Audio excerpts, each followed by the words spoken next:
So imagine nyo mga kaibigan no, kung gaano kalawak itong Aklan River, kung saan ho nalunod si no, si Joros no. Ito ipakita ko yung mga kaibigan no. Yan. Itong river mga kaibigan no. Yan. Ito na po siya.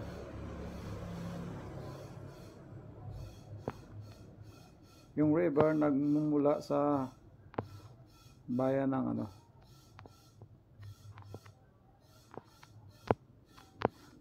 Libakaw. Ito yung pinakapuno niyan mga kaibigan, kaya hindi talaga yan nawawala ng tubig. Ito yung Libakaw mga kaibigan. Dito nagmumula yung tubig kung saan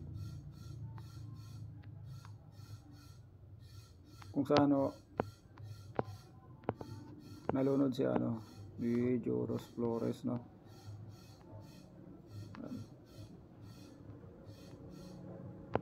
Nipuay Dralba Daha. Ito na yung basketball court ng ano. Ito na yung basketball court ng Pulo. Ito naman yung river kung saan ho nalunod si Joros.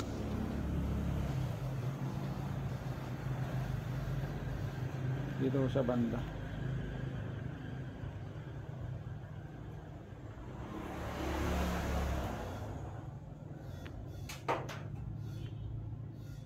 So ganito kalawak yung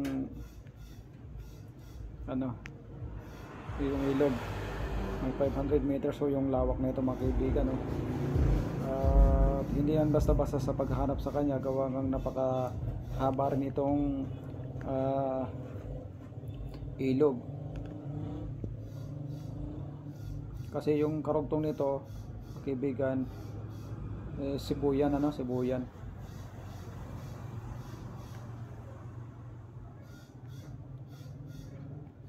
Ito yung repeatment wall ng Lapnag, kung saan doon ako lagi napunta pag ano, pag natambay ako.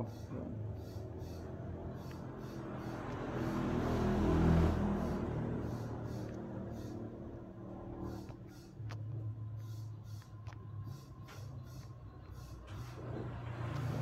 Ito mga kaibigan no?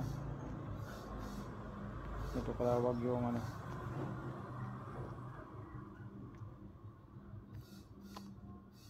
Marinaw, Piga Aleso, Bobog MPS. Diretso ko ito ng Kalibo mga kasama no? Kasama Park Kalibo. Ito na yung pinakadulo niyan mga kaibigan no? Yung dagat na yan mga kaibigan. Dito na yun sa Bacau Norte, kung saan ho dito na pang-abotin yung mga ano, mga katropa natin, mga ano, katropa nating mga rescuers dito sa Bacau. Yan.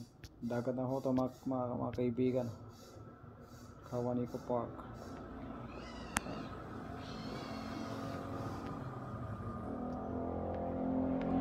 Dito na mga kaibigan yung pinakadulo ng ano, pinakadulo na ang ilog na magmumula sa Libakaw.